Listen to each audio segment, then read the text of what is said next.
So, Joanne, what have we got here and what's going on? So we're here on the, I think it's the 30th of July, it is, isn't it? 30th of July, Saturday. And we're talking to Simon Parkes. Hello Simon, Hello and there. thanks for talking to us. Now we'd really love to hear your fascinating story, and maybe we could start at the beginning of your earliest memory. All right, Joanne. My earliest memory would be prior to being born, probably a 6-month-old or 8-month-old baby. And all I have on that is a face that's projected into my mind. It doesn't actually come into the womb, it's projected into my mind. And I become aware. I realise that there's a lot to the world, that there's, I've been sleeping, I had no form, and this face appears. I don't know any dialogue, I can't remember any sort of conversations or anything like that, but I'm just extremely happy to know that there's a lot more to the world than I was aware of. And then the face just goes, and then I have no more remembrance. And can you describe the face for us? What? Like a kite shape, like a traditional kite shape. That's how I would, like a triangle inverted. Right. Imagine like that. And with sort of human features on that. Oh, very kite? much so. Yeah. Very much so. Yes. Okay. Yeah, and I wasn't unhappy. It was a very pleasant experience. Yeah. But that would be the earliest one. From being born, probably about 6 months old, the first memories I have of being in the cot, and then I'm on my back looking to the right, and I can see the slats of the cot, and then these two green, just describe them as stick things, just like bean poles coming in. But because I'm quite young, I can't actually sit up.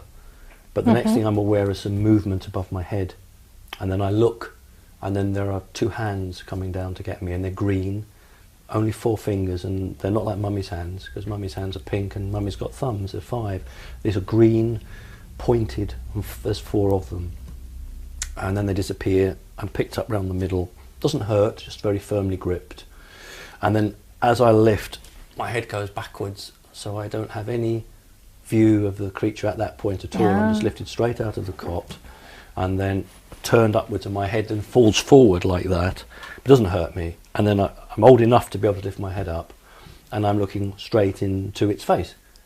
And researchers refer to them as mantids.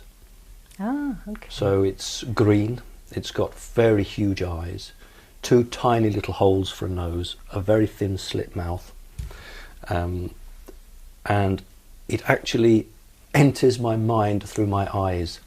It sends a message which I feel going down my optic nerve into my brain, and it says, I am your real mother. I am your real mother. I am your more important mother. And did you have a sense of peacefulness, or how was that? How did that? No, I was just extremely happy. I had a feeling of falling, if you imagine falling down a well. Oh, yes. So you're falling down a well, but you're not scared. It's just that you've lost control, if you like, and you just falling, but at no point was it a threatening feeling. And the message was, I am your real mother. I am your mother. And that's all that memory will go to. I have nothing else of that.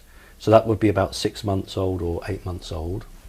From that, really it started when I was about 3.5 years of age, and I had chicken pox.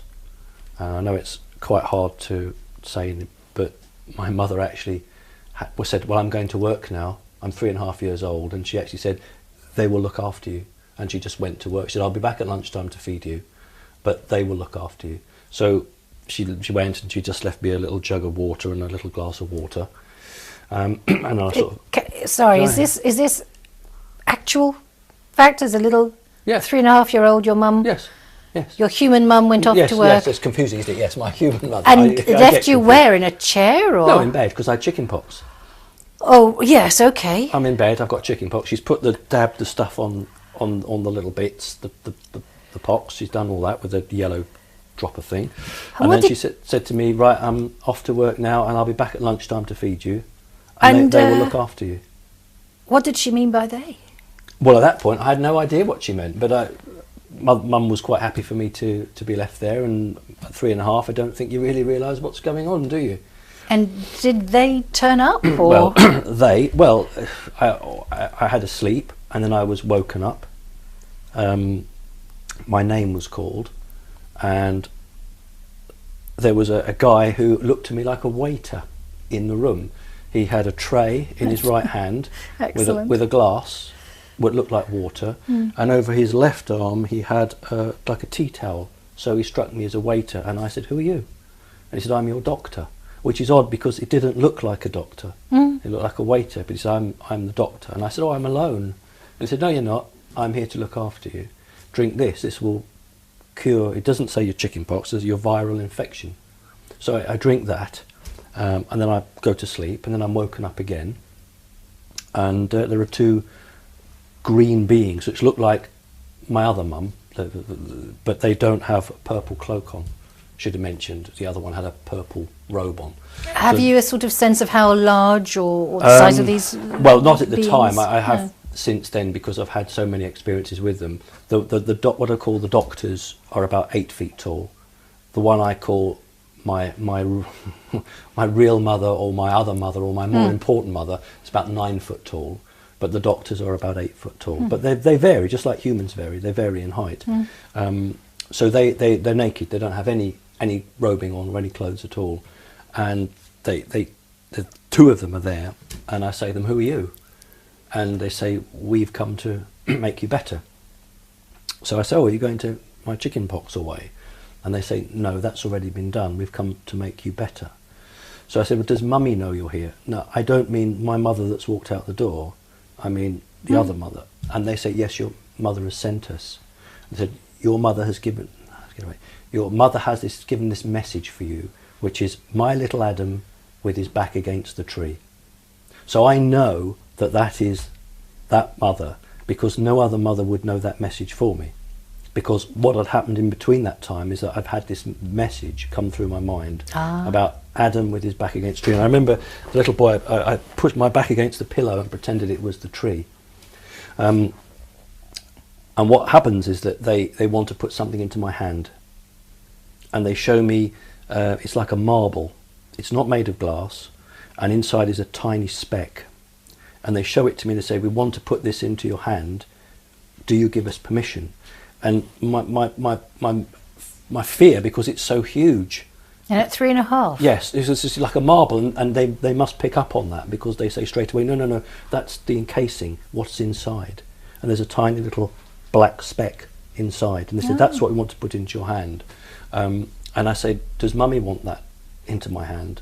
And they say, "Yes, Mummy has asked us to come here, Mummy has asked us to do this." To which I then say, "What will it do?" And they say, "Mummy will know where you are all the time if you have this. If you get ill, we will know and we will help you. And it is a good thing." So I then said, "Is it a good thing?" And that throws them, because that's a real question, isn't it? And his answer is, "It is a good thing if you accept it. If you want Mummy to know where you are, it is good. If you want us to come and help you, it is good. But if you don't want those things, it is bad." And they say to me, "You must make your choice." So I say, "Oh, I want Mummy to know where I am all the time. So give us your left hand." So it's under the blanket. So bring it out. And then the doorbell goes to the flat, and they both stand stock still, and they don't move. And they both put their hand, they don't hurt me, but they both put their hands on my chest like this. And I know that one of them is communicating with somebody outside of the room. And then the wardrobe doors open, double doors, and two guys will come straight out, one after the other, and they've got black sunglasses, white shirts, black tie, black suits, and as soon as they come out, the first thing they do is say to me, "Hello, hello." They're making it very clear that I'm not to be scared. And as soon as they come through, they draw handguns from They're both right-handed from the side, and I remember that they didn't like cowboy guns, because I've seen cowboy films, and these were short guns and they were black, so I suppose automatics. And they both draw guns, and they go through past me, and I say to one of the doctors, "Who's that?" And he says to me, "Human enforcement." Oh. Human enforcement, that's what he tells me. And one of the guys goes like this and walks towards the front door where the doorbell is rung, and the other one goes like that. No, in fact, he goes like that towards where the kitchen, because we've two doors in that flat, the front and the back. And then the next thing is what I call the little helpers. These are the little grey creatures, but I've always called them when I was little the little helpers, because they always help the big ones. And they come through and they start drawing the curtains. And they can reach because they've got long bloody arms, and they start drawing all the curtains, and the curtains are all drawn. So I've got these two with their hands on me here, and I say, well, who's at the door? And they say them, and I say, who's them? And they say, your government. Then the doorbell goes again, and then I'm told, don't telepathically communicate. How can I explain this? When you telepathically communicate in their world, you send out a wide frequency, which anyone can pick up on, but you can actually make it into a pencil beam, so you can direct your communication to one being without others, and they say to me, use that, because we don't want the others to hear that. So I'm told that. And then what one says is, if danger threatens, Mummy will come with many soldier guards, and we will take you to a place of safety. The doorbell goes the third time, and they're really quite stressed. I've never seen them quite that tense. Anyway, what happens is that one of these guys, this human enforcement, has gone to the back door, and we had a curtain that covered it, and he's moving it and he's looking, and then he starts making hand signals to somebody outside. And I remember thinking, why doesn't he just use his mind?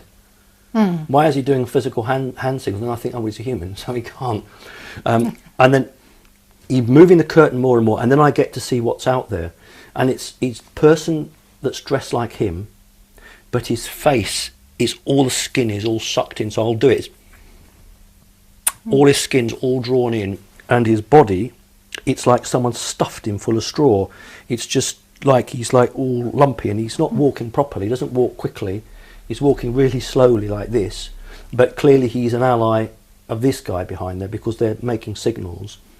And then this strange looking person who's got white shirt and a black tie, but he's got a hat on, this one, and he's got the sunglasses, and he's walking very slowly like that. And then what he does is he puts his hands above his head and spins in the middle of our little garden, spins round, and that's it. We know it's clear then. So the other guys, they put the guns away. They don't have holsters, they just put them in the suit pockets, but they both stand by the doors and it's okay to go on. So what happens is he takes my hand, and then he starts doing it, and I'm watching, and it's really weird. There's no blood. When it goes into the hand, this thing, there's no blood, but the skin, how can I describe it? It's like... You see it moving from the inside. Yeah, it's like the skin all goes up like that. God only knows. And I start sobbing, because it doesn't hurt at all, there's no pain, but it looks so weird. And what he says to me is, the doctor says to me, look at all the lovely animals that have come from the zoo to visit you. And when I look like that, there's a giraffe and a cheetah in the bedroom, frolicking and playing. I know now that it was in my mind. They were never there, but they were so real. And obviously my attention is taken away while I'm watching that. And then they disappear, and it's all been done. And I look, there's not a sign. There's nothing. My hand's absolutely fine. There's no blood, nothing. And they say to me, the job is done now, then we will go. And I can't remember the exact conversations. And I don't even remember how they go. But then the two guys come in, and they say to me, danger will not threaten today. There will be no more danger. But now you have that in your left hand, we will know if there's any danger, and we will come and help you. And they both walk into the hall, but the front door never opens. So they just go. They just walk into the front hall. There's no the front door. But I'm not alone, because when I look, there's another little grey creature here, one of the little helpers, and I said, oh, you know, you're here. And he says, I'm going to wait until they called my human mother your adult. That's what they refer to her as, your adult. Oh. So we wait for your adult. I'm here so you don't get lonely. And That's nice. can I just ask, the two guys, were they human looking as far Very as much you so. can They tell? had American accents, Oh. slight American accents, not heavy, because I was very much into cowboy films, and I noticed that the guns didn't look like the Wild West guns, but the accents were certainly American, and I identified those. Very human, yeah. And when they came through, when the wardrobe doors opened, they were really, really friendly. It was hello, hello, because that immediately wanted me not to feel worried by them. And the Dr. Mantis referred to them as human enforcement. So they were humans. There was no question of that. But So- how they got through the wardrobe, I don't know. I don't know. But when you're 3.5, you accept it. I just, well, that's fine. You've taken on an awful lot of information for a 3.5-year-old. That's amazing. Well, I think what I would say is that when something's that in your life, you know, if you spend your life and you're 3.5 and you just go to the shops with mummy and you play with your toys, when something like that happens, it does tend to indelibly Impacts. on there. And also, I think that whatever had been happening to me, I mean, I can only remember, as I've described to you, the memory before being born. But I don't know what's happened between being born and 3.5. Yes. I'm clearly not scared by these creatures. I'm quite happy with them, and I'm actually asking them who has sent you. So that doesn't sound to me like that's my first visit with them. No. And then the little grey creature, and I say, I know who you are. I don't mean individually. I realise who the grey creature is, and I say to it, you should just do. And he says to me, I should. So then I push my half glass of water towards him and I say, fill it up. And he says, but it already has, I can't remember exactly, it's half full of fluid. Why not drink that first? Then I will fill it up. And I say to him, fill it up. Just fill it up. And he won't. So I say to him, I will end your existence if you do not. So he fills it up. And I leave it there, and then he says to me, but you don't drink. And I say, it is not your place to tell me what to do. You should just do. And he says, I should. So we've come right full circle. They're very, very, very difficult, these grey creatures, very difficult. And then he says to me, your adult returns. I can't hear anything, but then I hear the key going in the lock. And what happens, he changes before my eyes. He's got a very much an egg-shaped head. It changes and it goes round. His eyes, which are wraparound, go into circles, and then it starts blinking. And then a beak appears here. His head is round, and he has wings, and he turns into a huge owl on the end of my bed. Turns, flies away, but as he flies away, it gets smaller and smaller and smaller until it's the size of a dot on a book, the full stop on a book. And the window's open about that much, but the dot doesn't fly through the gap of the window, it just disappears before that. And then my mother comes in and says, hello, how are you? And I said, that's fine. And I want to show her my magic colouring books that I've been painting, but she doesn't look at them, and she never looks at them, and she's never interested. I always remember that, but I show her anyway. But then she sits and she eats with me, and she says, I don't have to go back to work this afternoon. I've been given the afternoon off to look after you, basically. So, and that was that memory. And I would have been 3.5, because that's when I had. And did she say anything about had they been, or No, and I've got no more memory. That's it. So I don't believe we talked about it. I don't know if I remembered very much, and for how long I would remember from that. So that was 3.5. The next one, again, before I would have been 4. I'm on my own in the house. I don't know why. And then a strange, what I call a star-shaped creature. It's silver-coloured. I'll have to let you have the drawing and you can have a look at it. But it just comes straight through the wall. And I'm really scared, really, really frightened of this, because it's just walked through the wall. And I scream, and it turns into a clown. So the whole thing turns into a circus clown. But that makes me even worse, and I can tell my mind is already feeling its mind, and it doesn't understand why I'm upset, because it's showing me the image of a clown, and it's confused. And then what it does is it changes into a policeman. So the face is wrong. The face is a face of a lion, of a cat, And I go to run towards the door, and it moves to cut me off, but its legs don't move. Its legs just stay still, and it glides. Yeah. It glides. Okay, girls and boys, I think we can hear the pussycats. Do we want to bring the pussycats in? Are you going to cut it, Miles? No, well, we're hearing them, so do you want to bring the pussycats in? No, I think not, because that's the one that will chew through your little cables. Right. Okay, well... Will you go on your lap, No, perhaps? no, it's tiny. Oh, we can let the cat in, but you'll be worried about the cable. All right, well, look, we'll give it a go. You obviously want me to.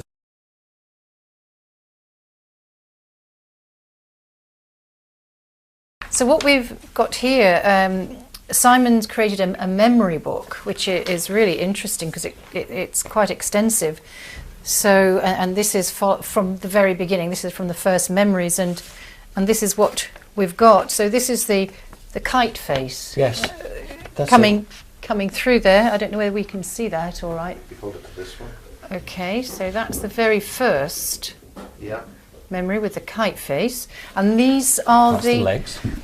the legs that are seen through the cot. through the cot, Yeah. which I think is that the right way? Yeah, No, top. that way. Yeah. So this is a little baby of 6 months old, recalling this, and these then. Sorry, what exactly are those? So these are Legs. these are the legs that are seen by Simon. The legs of the creature that he can see through the cot, Right, okay. through the railings of the cot, and That's that one. then the creature leans over from behind and puts his hands on Simon to pick him up, and this is sort of a What kind of beings are these? Do they have a name? Mantid or mantis. Right. Yeah, mantid. so. And it is a male. It definitely is a male creature. So it's interesting that it And calls you. This is from your 6 abduction months. or contact at the age of 3? No. This is 6 6 months. old. This one's 6 Lifted out months of the old. cot, 6 months Okay. old. Yeah. And this is. Can I show? Mm. This one is. Yeah. Because as a little baby, the head went back initially, so he did see the face, but he didn't manage to see the body. Okay. But those are the legs again that we. So the baby, this is you in this picture. 6 Yes. months old. Yes. This is you at 6 months. Yes. Yes, and he's You been are the person. picked up. You're representing yourself. Yes, because Yeah. if I show it through my eyes, you won't get the overall Yeah. view. So it's just as if you were standing back as an observer. So it does give you the size, a sense of perspective. You said this creature was about 9 foot. So At the time, I wouldn't know how tall it no, was. but yes. in fact, this drawing does give it a sense of the height of the size of the creature, of your mother. Yes.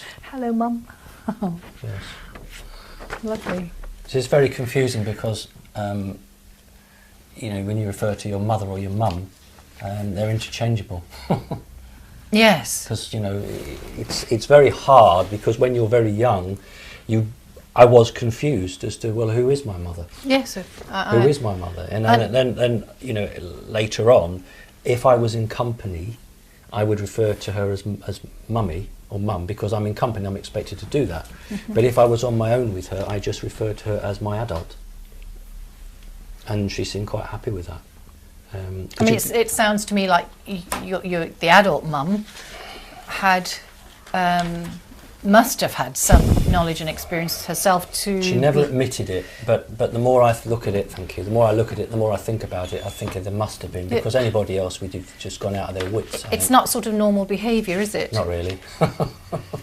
I mean, there's not there's anything wrong, No. except it's very unusual. Anybody else would have questioned and asked, and why are you doing this and why are you doing that? And she just let me get away with murder, really. I'll go on to the next one. Before we do, I'll just finish that off. So I was really frightened of this policeman. Right. Yes. And this memory I'd had right through from 3.5 years old, right through to last year. And, you rationalise things away. And what I'd rationalised it away as, Mum must have gone out for some cigarettes, left me alone in the flat. I start screaming for Mum. The neighbours call a policeman. The policeman comes in. And that's what I've remembered. Right. But it never explained why the policeman had a face like a cat, how something walked through the wall. But we have busy lives, you don't want to be worried about these things, and so you get on with it. But what came back on this memory was basically, I always remember, on this one here, I always remember running and hiding behind the sofa, and I'd draw myself up into the fetal position, and I'm so scared, and I put my hands over my head, and I'm screaming and crying, because I don't understand any of this. There's a thing that's walked through the wall, there's something that's changed into lots of iconic figures that I recognise, but it didn't speak to me. There wasn't any communication at all. And the next thing I have is a voice saying to me, look at me, don't be scared, don't be frightened, you won't be hurt, look at me. And I recognise that voice. I know that's my mummy, that's the mummy that picked me out of the cot. So I look up over the edge of the sofa, and I see that familiar green hand holding a rod, which I would say was about 1.5 foot or 18 inches long, and on the end of the rod there's like a nubbin, and it's aimed straight at me, and there's a crystal inside it, and each facet is activated, and it's blue. So one facet goes blue, the next facet's clockwise, next facet, and it's, but not slow, it's quite quick, boom, boom, boom, boom, boom, boom, boom, boom, boom. And then I'm hit with a blue light, and the next thing I'm floating out of the room. That's going to be in this one here. There we are. I'm floating out of the room, and the room becomes, all the room becomes see-through, in the sense that I can see through the walls and the ceiling. There. And I go through, and I don't remember going through the ceiling. The next thing I remember... So this is where you're... That's where I'm floated out of the ceiling. Floating. Yes. Yeah. We haven't got to this bit yet. No, okay. This is the bit that's coming up. Right. And then I'm in a room that's bright blue metal. And there's only one piece of furniture in it, which looks like the same sofa that I was a minute ago, and I'm sitting behind the sofa in exactly the same position, in the sense that I'm behind it but my legs are out, and there's a dear old lady sitting next to me stroking my face, and it's a very important, turns out to be a very important pattern. It's 1, 2, gap, 1, 2, gap, and it's this same routine. But when I look at this dear old lady, her face changes, and it becomes the face of a cat or a lion, and then it'll change back to being a human. It's happening all the time. And she gives me some toys, and I get a train and some soldiers, I think, to play with. And then I get a bit worried, because where's my mother, my human mother? So I say, where's mummy? And as soon as I say, where's mummy, she points her arm and says, look, there's your mummy. And sure enough, there's my human mother walking toward me. But as I look at her, her face changes, and it changes back to my other mummy, my green mummy here. There's the face change here, and this is the change. Sorry, let me just show that there. So on this one here, this is the face changing between the dear old lady and then the lion face. And then when I say, where's mummy, there's my mummy coming in, but her face changes back to the other mummy. And what the message that comes to my mind is, I'm told, as I see that face, that's your mummy, your human mummy, but I am your more important mummy, or I'm your real mummy. So each time I'm seeing a face, I'm getting a message, but my human mother's face stays up for shorter and shorter periods, so that the green manted face stays longer. And then I run up. Sort of programming you. Yeah, I suppose so. I'm getting used to it. And then I run up when he's in his full manted guise, and I accept him, and I say, mummy, mummy, mummy, look at my toys. And he is so pleased that I've accepted him. He reaches down, picks me up, lifts me up, and as I put there, he says, you are truly loved, you are special. And then he hands me a gem, beautiful jewel, and he says, Simon, look at this. And it's a beautiful jewel. It's about the size of a grapefruit. I have to use 2 hands because I'm only little. And he says, that's the first time and only the second time in all my encounters where they've used the word Simon. So he says to me, Simon, look at this. And he asks me, what do you see? And as I take this beautiful jewel, it's like a diamond. It elongates, as I'm holding it, into the shape of an hourglass. And inside is what I would describe, it's not a nuclear explosion, I don't mean that, but think of a mushroom cloud. It's like a mushroom cloud. And I look at it and I say, mummy, mummy, mummy, that's the earth, time and me. And I can't remember if he's very happy with that or asked me for something else. Yeah, time, that's the earth, and that's me.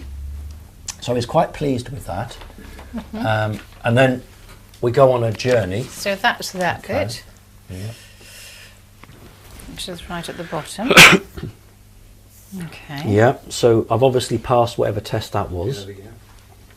So this is the last bit Yep. to do with the jewel, which is depicted here, which goes into an hourglass. And then the meaning, Yes. which is you, the earth, It's time, and time. Yeah. And then I'm clearly not in my home because this is the first time I've encountered these. I've encountered them several times. They are transportation discs. They're about 6 foot in diameter, thin metal, maybe about 3 inches in thickness, and you stand on them in the centre.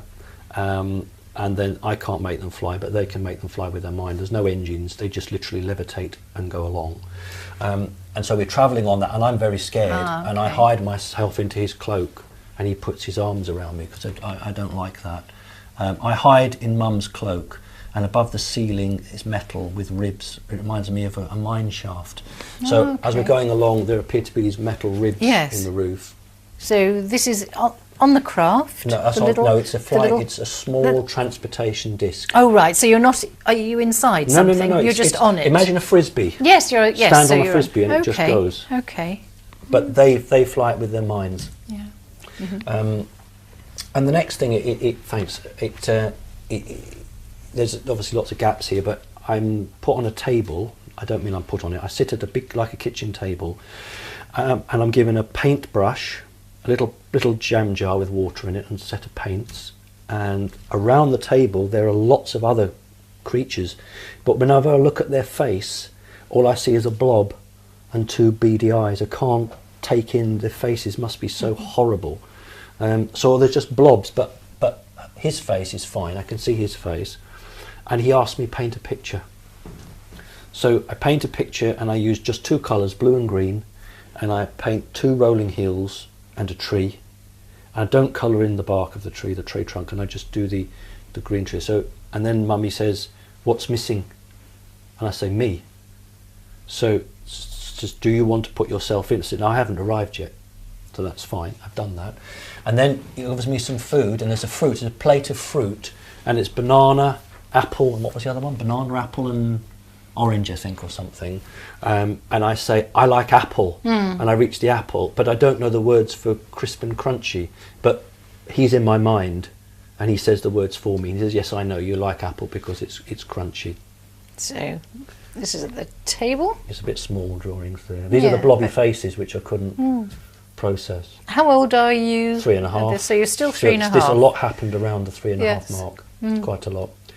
And then he offers me what we call the ceremonial drinking vessel. This is a metal, like an hourglass shape again, but it's burnished metal. And because mantids can't open their mouths to eat like we would, so it must all be fluid ingestion. Yeah, and there's like a metal straw that comes out of it. But because I'm very little, they've, as a thoughtful addition, they've put 2 little handles on it for me to hold. But I must make him very proud because I don't use the handles. I hold it as an adult would hold it. So I don't go for the handles. I hold it as it should be held. He said, "Here, this is for you." That's there. That's the special. That's the special. It's a ceremonial drinking vessel. You only have that during ceremonies. So I have that. And then I'm taken to see something rather unusual. It appears to be a very large cat, but it doesn't have a tail. He projects a tail into my mind, but I can see it's not a real tail, so he drops that. And he refers to it as a pussycat, but it's not a pussycat, it's a person pretending to be a pussycat. Oh. So they're on all 4s, and what he says to me is, "You may stroke the pussycat." So I go up, it's a female, this cat, and I go up and I say, "Nice pussycat," and touch the pussycat. And then here, the cat starts talking to me and says, "You're a cute boy," and starts tickling me. And I'm going hee hee hee, laughing. And then I'm told, "Now it's your turn to tickle the pussycat." So when I tickle the pussycat, she rolls over on her back, but she growls. She doesn't laugh. She goes grrr. That's a happy growl. And then I'm told, "You can ride on the pussycat." So Mantid Mum picks me up, puts me on the back of this thing, And then, you know, like my granddad might put a grandchild on the back and walk around the room, except what here in this drawing that I'm showing, Manted Mum follows round with the two hands, and every time I slip to one side, gently pushes me back into the centre. And the cat says to me, hold on tight now, there's a good boy, don't fall off. I now know that this was bonding with this animal. Right. This is a female animal that's although I've projected as a pussycat, because they've said to me it's a pussycat, it's not. It's an extraterrestrial. Is it like a Chewbacca? A Chewbacca? No, like I would no. I would say is a type of ET described by other witnesses a bit right. like that? No, not as hairy as that at all. There are creatures I've found out since called lion beings. Right. Mary Rodwell has written in one of her books about it, and I've got the book very kindly of her. But I'm not an artist. I'm depicting that on a caricature basis. That's not exactly how it would look. It would look much more human than that. But in my mind, as a 3.5-year-old, I've been told this is a cat. Yeah. So I see it as a cat, but it's talking to me. So when that's over, the next thing I remember is what I call one of the little helpers, what we call little grey, comes up, and I'm really shy of it. And I hide again behind Mum, and I lift his robe up, and I hide my face behind it, and I won't come out. So what Mum does is suddenly a great big pile of toys appear in the front of the room, and a big bar of chocolate. She holds out a really big bar of chocolate. So I come out, there's no chocolate and there's no toys, they've all gone. But what the little helper does is he holds out his hand, and there's a teddy bear on his hand, and he says it's a present for you. So as I go to take the teddy bear, it starts to spin into a whirling vortex. And Mum says to me, hold out your hand, palm upwards. Well, I'm 3.5 and I don't know, so I hold it the wrong way up. And he says, no, not like that. Turns my hand round. Then the vortex jumps from this little grey onto my hand, and Mum says to me, what can you see? And this time it's clearer.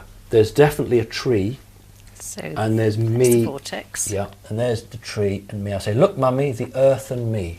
So I'm calling the tree the earth. But that's definitely me. This little man here is me with his back against the tree, and I've always got my back against the tree. This is the tree of knowledge. So okay. I'm with my back against knowledge. I've turned my back on knowledge. So I'm sitting with my back against the tree of knowledge. And once I say that, it's time to go. There's obviously bits missing. I'm back on the flying disc. I'm scared to hell. I really don't like it, going far too fast. So I hide again, hide behind Mum's cloak. Now, what's interesting is that my human mother told me up to the age of about 5, when we used to go out to Brighton to do the shopping, or she'd stop and meet a friend, I would run behind my mother, lift her skirt up, because she would always have a dress or a skirt on, and hide my face behind it. I now know why I did that. So the routines I was getting into here at a very early stage, I was carrying across time and time again in this world. So I would do things which I'd learnt or seen in that world. You know, at the time I don't think it meant very much to me. I just had this wonderful experience, but what I always remembered was the first part of it, and I'd seen a talking cat.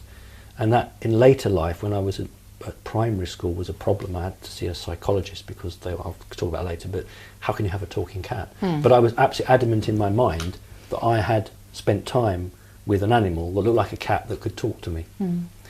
So that was again around 3.5. And did you again ever communicate to your mother?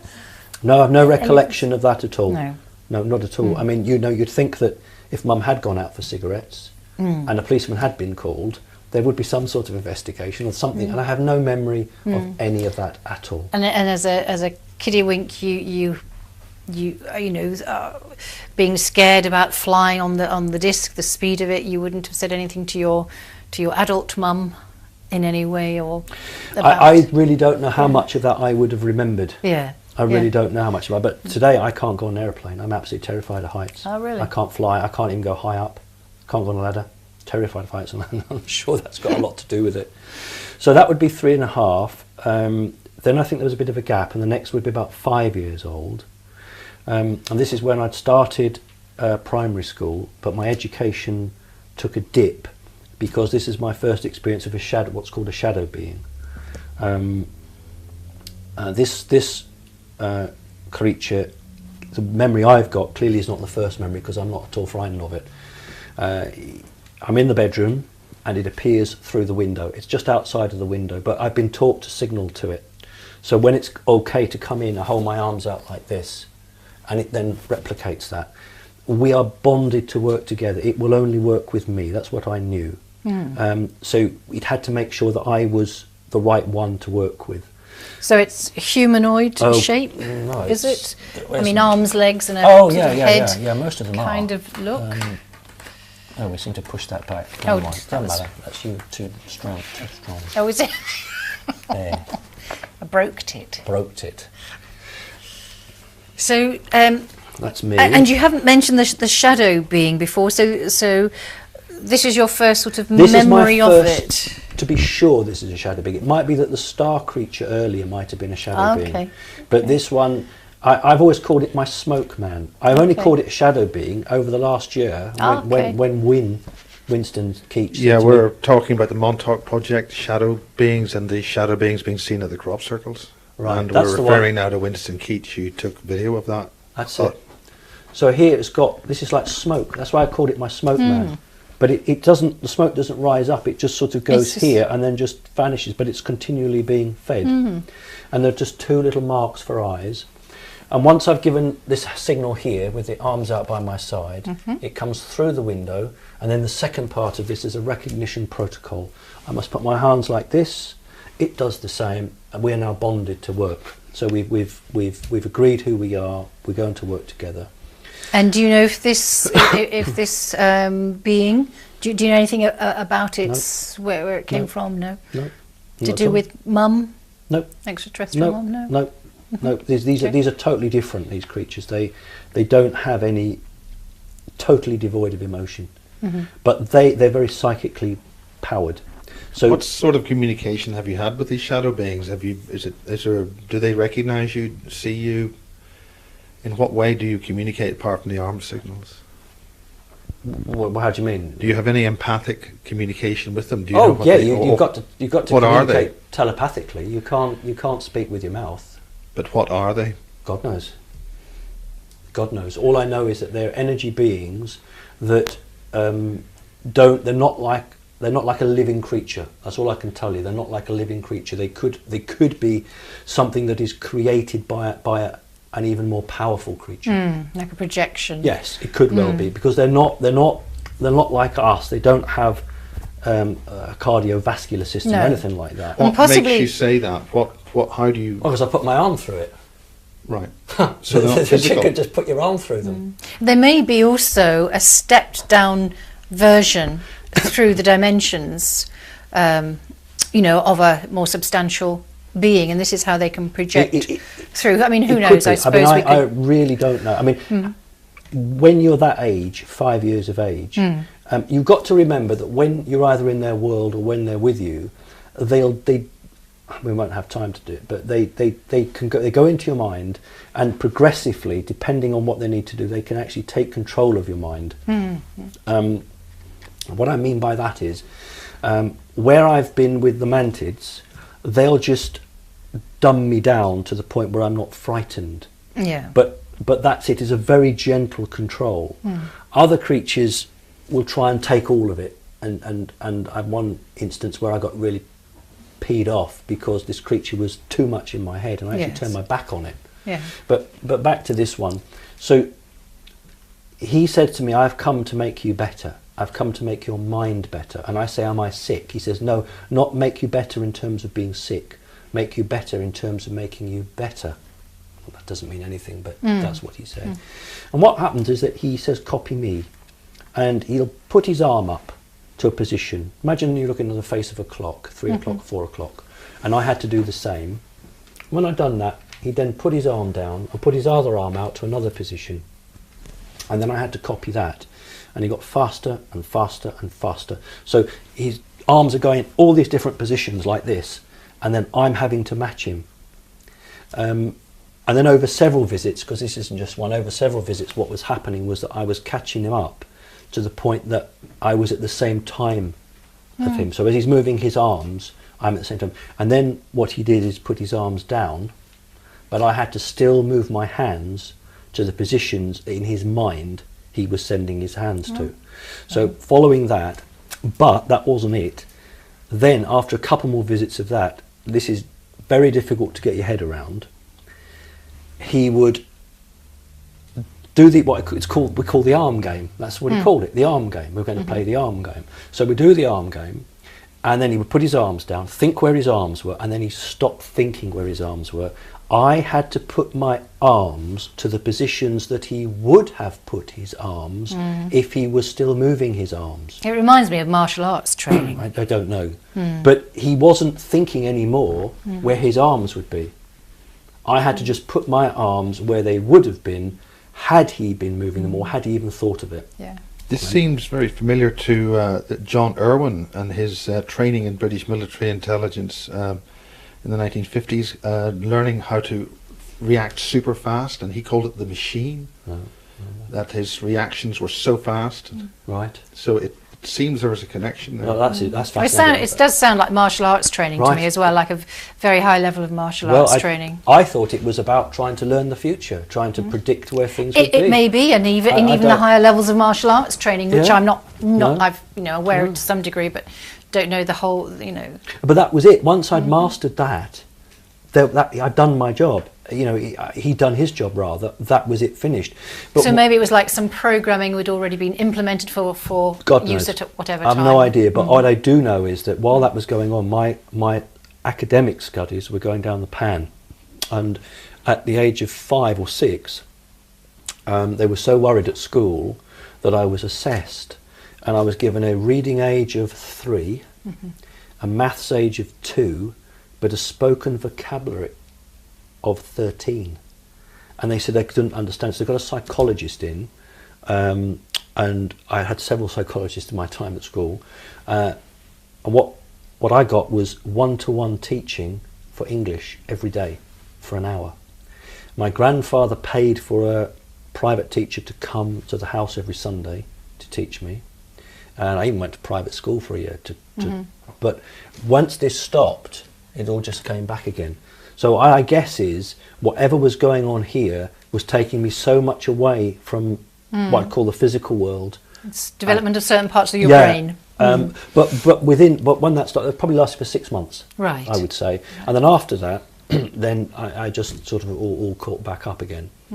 But I'm not at all frightened of it. Not at all scared of it.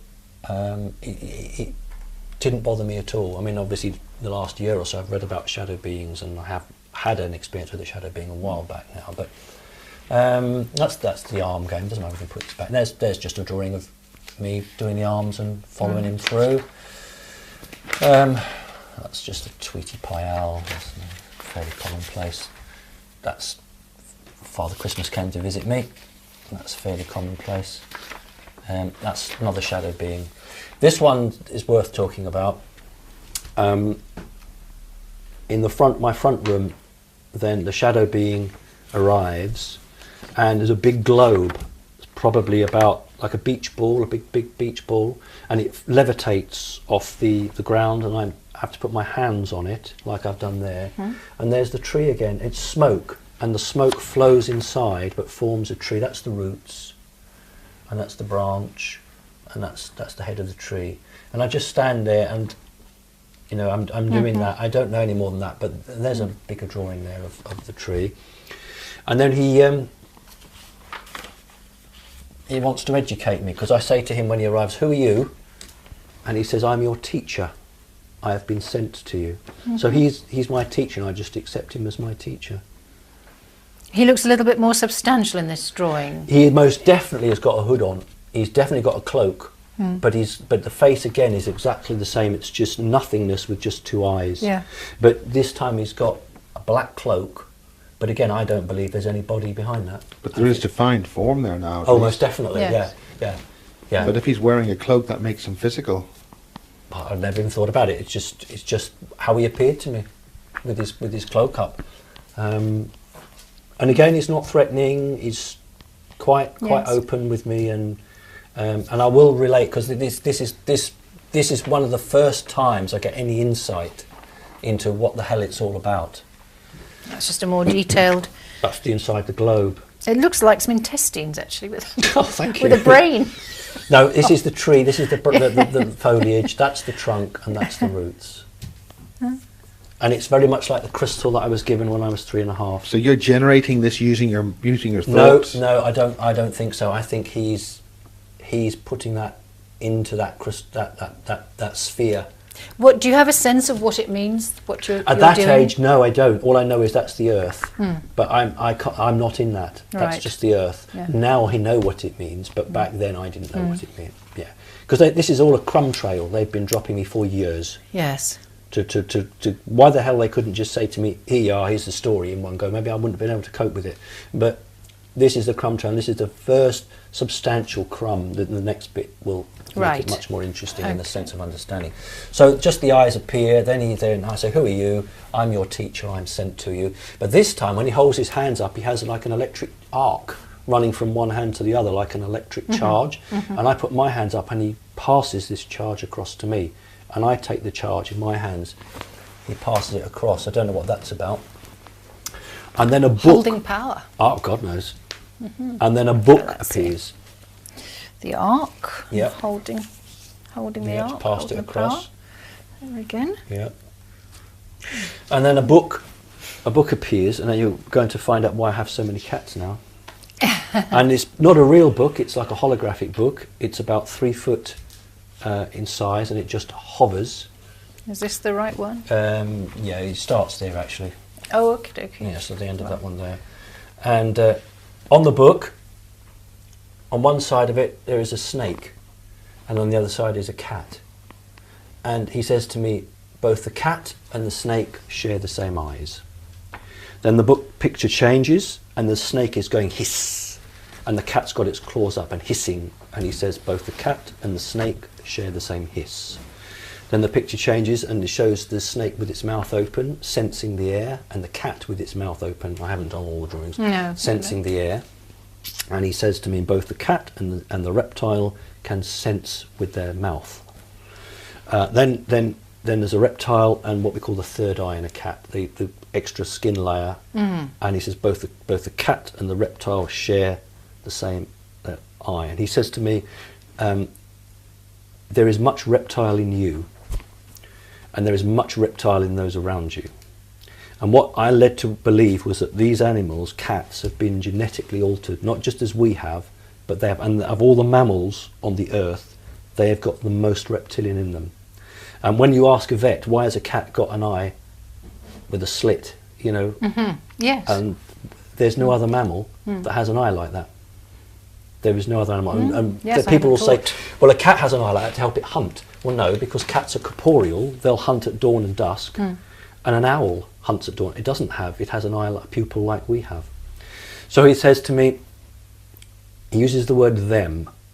And when we use the word them in this context, it's the reptiles. He says, there's lots of dialogue here. Can I just read this bit? You should look after such animals, these lower life forms. It pleases them to see you with your cat. Reptiles on the face of earth are kept in cages, that's now, just as you were once kept prisoner. It has come full circle. But cats have freedom, this pleases them to see you so just. And then he bows to me and says, you are exalted, O High One. And I've drawn myself with a question mark, what's that about?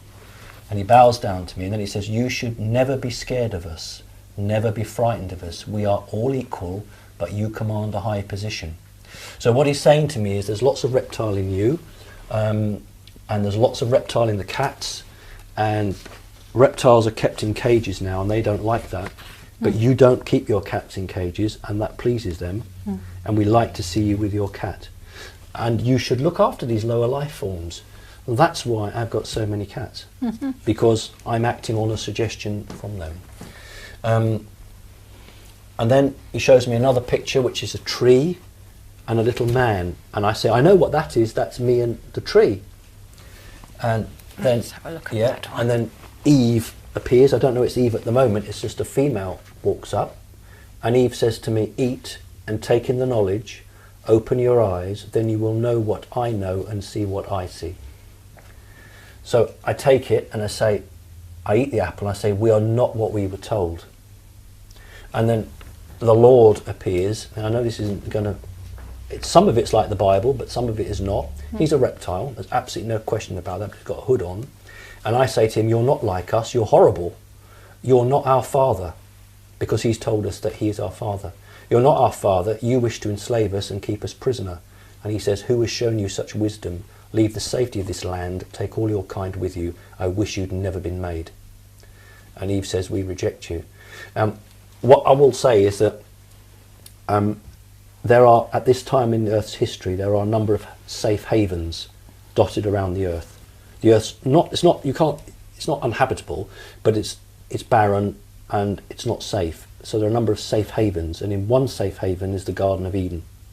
And in this particular safe haven, the most senior of what I refer to as the Lords lives there, and is our Lord in haven. Mm-hmm. Our Lord in heaven. Mm-hmm. So in this particular safe haven, the Lord lives. He is our Lord in haven. So just to recap then, yeah. So we've got a book and we're seeing a tree, we're seeing Eve. Yes. And so Eve gives you the apple, yes, to eat, which yes. you do. Mm. And then is it after you've eaten the apple, you said, we are not what we were told? Yes. And is that because you have some instant realization? Yes. Knowledge. And so the instant knowledge is what? The instant knowledge is that we've been lied to. And what is the lie? The lie is that we've not been made, we're not natural animals of that creature. He's not that of Lord, the reptile. Lord God, yes, he's our right. He's our father, but he's not our father because we were made. Right. We don't look anything like him. No. And I'm suddenly aware right. that we, Adam and Eve, don't look anything like that creature. So how can he be our father? Right. And I reject him as a father. He's not our father figure. And he wants to know who the hell has told you this. Aha. And okay. the Bible says there was only 2 humans on the earth. No. He says, take all your kind with you. Yes. There are lots of us, and we're chucked out. So it's a very emotional time, this. Yeah. So you Excuse still... me, when are we here exactly, and who are the characters we're dealing with here? I don't know what year. This is the Garden of Eden. So we still think you're around about 5 years old? Or Do you have mean, we progressed on right, from no, when no, you're no, having no, this? No, right. When I'm standing there looking at the book, yes. I am 5 years old. Right, okay. But the book is showing me images which they say is me a long time ago. Ah, okay. This is supposed to be me. me. That's probably me because when you, it's so difficult to explain. It's hard to do it in a structured way. But that is me. I'm being shown a previous life. Right. As Adam. As Adam. As Adam. Yes. Right. So this is the book. Adamu. Right. Okay. And I'm being shown that. So your realization then is really key to human development, in a way. Because if you... not development, how we came about. How we came about. Because this creature here claimed to be our father. That's what we had to refer to him as, our father. Mm-hmm. But when I had of the apple, I realised that he's not our father because he doesn't look like us. Up until that point, everybody accepted him. It's like some veil of ignorance had dropped. The ignorance is the key word because you take your people out of ignorance. You actually give them knowledge. And he could have had us all killed, but for some reason doesn't and says, go, leave the land. Perhaps assuming that we will die anyway without support. And maybe if he was part of some you were part of his genetic testing, programming, or whatever, then he doesn't want to see his work destroyed. Know, but there's definitely a thread of reason why he won't. So in that drawing there, both Adam and Eve lead the humans out of Eden, and we go into 2 separate tribes. We lead 2 groups out. Okay, so there are quite a lot of Bible correlations in a way. Not that I'm Bible schooled, but neither am I. But I'm aware. But there are, I would say, I don't know, 200 humans, maybe more. But we divide into 2 groups, and Eve takes one group. What we've missed out here. As we come to a close, can we summarise really on this first part? Well, it sounds to me very much like, and tell me if I'm wrong, Simon, but that you've really established your other life in a very real way, and that this has a lot of value and then impact on the next phase of your life and your learning and understanding. What I've learned is that the soul inside my body has been around a very long time. And the reason that the extraterrestrials are interested in me is not because of my physical body, but because of what is inside me.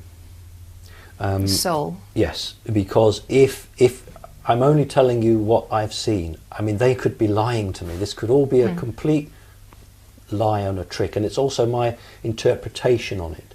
But if it is true, then it would go a huge way to explaining why I'm having so much intense contact, because they are saying, we created the human race. What they've said to me is that I'm not the first human. There were a number of humans, but they didn't survive. Right. They just weren't right. They would die. So maybe you were part of the first successful strain. Exactly, that's exactly right. The very first human that was viable. Yeah. So the soul went into that body, and because of that, you see, they're as guilty as hell. These reptiles actually now have apologised several times to me. We are sorry for what we have done to your people. They've actually said that we are actually sorry for what we have done.